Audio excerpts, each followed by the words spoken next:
এটা একটা 360 degree wifi camera, যেটা আপনি বাড়ির আউটডোরে লাগাতে পারেন।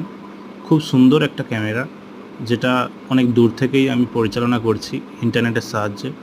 দেখুন কিভাবে আমরা মোবাইলের সাহায্যে এটাকে বাম দিক ডান দিক এবং কি আপ ডাউন দুটোই করতে, চারটা দিকেই আমরা নিয়ে যেতে পারি এগুলোকে। কত সুন্দরভাবে আমরা দূর থেকে বাড়ির চার সাইডটা আমরা দেখতে পারি। আউটডোরে লাগাতে পারেন। ক্যামেরাগুলো ওয়াটারপ্রুফ হয়। এর আগে আপনাকে অন্য একটা ভিডিওতে দেখুন এই ক্যামেরাটা দেখিয়েছিলাম। বাড়ির ছাদে যদি লাগান তাহলে আপনি চার সাইড ঘুরিয়ে ঘুরিয়ে ক্যামেরাটা দেখতে পারবেন, কোনো সমস্যা হবে না। ক্যামেরাগুলো ওয়ারেন্টিও থাকে। এমনকি পিকচার কোয়ালিটিটা দেখুন। এটা ধরুন আমি সেকেন্ড ফ্লোর থেকে দেখছি, তাতে এরকম পিকচার